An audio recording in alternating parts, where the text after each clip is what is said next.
जय जय श्री राधे, जय जय श्री राधे।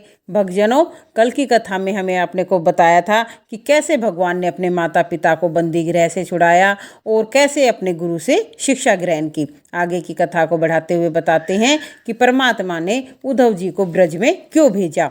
तो सुखदेव जी बोले, हे परीक्षित, श्री कृष्ण के प्यारे साक्षात बृहस्पति जी के शिष्य उद्धव जी थे और उद्धव जी को भगवान कृष्ण ने एकांत में ले जाकर कहने लगे कि आप ब्रज में जाओ और माता पिता को प्रसन्न करो और गोपियाँ हमारे वियोग में दुखी हैं, उनको हमारा संदेश दो, क्योंकि परमात्मा थोड़े से दिन की कह के आए थे और वो अभी गए नहीं, उन्हें बहुत दिन हो गए, कहीं मेरे ये कथन झूठा न हो जाए, इसलिए आप ब्रज में जाओ और मेरा उनको संदेश दो, क्योंकि मैंने उनको कहा था कि मैं शीघ्र ही लौट आऊँगा, केवल इसी सहारे वो जी रही हैं।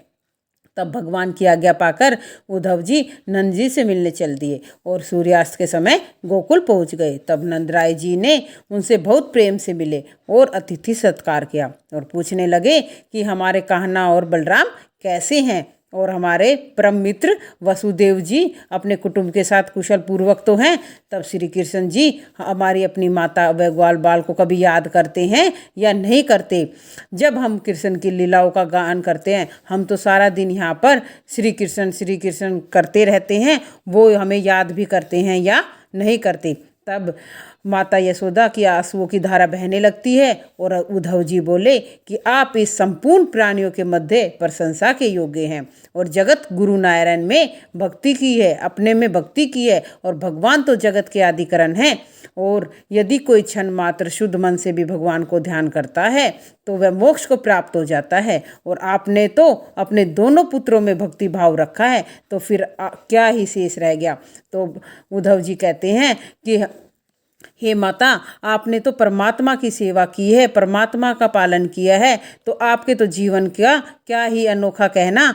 और हम जिसमें परमात्मा को क्षण भर याद करने से मोक्ष को प्राप्त हो जाता है, तो आप तो सब प्राणियों में अलग से हैं। तो श्री कृष्ण थोड़े समय बाद ब्रज में आ जाएंगे और वो भी आपको बहुत याद करते हैं, आप दुखी मत हो। तब सारी रात्रि ऐसे ही बातचीत में निकाल दी।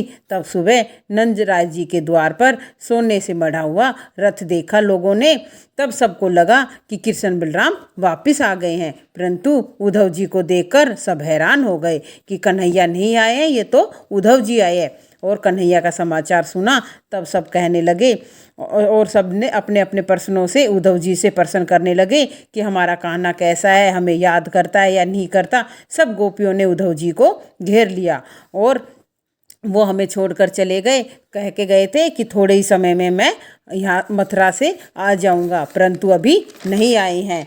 तब तो सभी गोपियों को धीरज बंधाकर उद्धव जी कहने लगे, तुम सब ने भगवान में अपने मन को लगाया है, इसलिए तुम सब कृतार्थ हो गई हो। अब तुम्हारा यश संपूर्ण लोकों में फैल गया है। अब भगवान का संदेश सुनो कि मैं तुम्हारे पास तुम मुझ में मन लगाकर ध्यान करो तो शीघ्र ही मुझ में भगवान को पाओगी, कि मेरे में ऐसा मन लगाओ कि तुम्हें मेरे अंदर ही कृष्ण जी दिखेंगे और मैं उनको तुम्हारा सब संदेश दूंगा। तब उद्धव जी ने सब गोपियों को समझाकर और मथुरापुरी लौटने के लिए चल दिए। आगे की कथा बढ़ाते हुए भक्तजनों, एक दिन धर्मात्मा श्री कृष्ण कामदेव से तृप्त हुई कुब्जा के हित की इच्छा करके उसके घर गए। तब भगवान को देखकर कुब्जा शीघ्र उठी और भगवान के चरण प्रसाक्षणा आदि सत्कार करने लगी। भगवान के साथ उद्धव जी भी थे। तब इससे भगवान प्रसन्न हो गए और कहा, वरदान मांगो।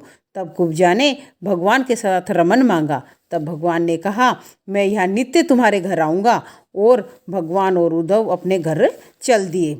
तब सुखदेव जी बोले, राजन, जो मनुष्य विष्णु भगवान की आराधना कर तुच्छ विषय सुखों का वरदान मांगता है वह मूर्ख है। इसके बाद उद्धव जी कृष्ण बलराम और अक्रूर जी के साथ घर गए और कहा कि आप हस्तिनापुर जाओ।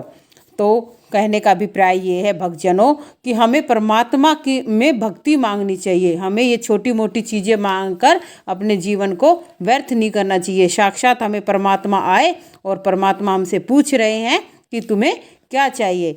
फिर परमात्मा ने जो उसने मांगा उसको दिया और फिर आगे उद्धव जी को अक्रूर जी को कहते हैं कि आप हस्तिनापुर जाओ और पांडवों का समाचार लाओ, क्योंकि पांडु पिता के मरने के उपरांत कुंती माता सहित सभी पांडव महादुखी हैं, क्योंकि पांडु का भाई धृतराष्ट्र भाई के पुत्रों में समान भाव नहीं रखता है और अपने पुत्रों के वश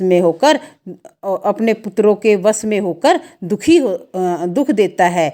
तब तो भगवान की आज्ञा ने अक्रूर जी को हस्तिनापुर चले गए और कुंती माता और पांडवों से मिले। तब सब उनकी कुशल पूर्वकता पूछी और दुर्योधन आदि ने जो अत्याचार और अन्याय उनके साथ किया था, कुंती माता ने उनको सब बताया।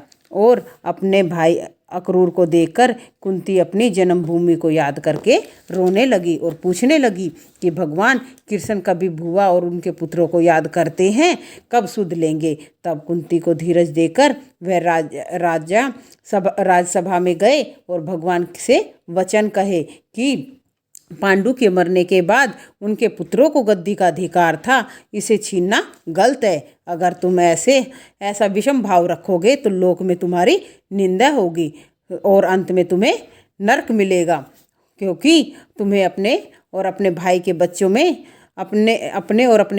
बच्चों में हमेशा समान भाव रखना चाहिए था। तब धृतराष्ट्र ने कहा कि तुम्हारे सत्य वचन पुत्रों की प्रीति के कारण मुझे अच्छे नहीं लगते।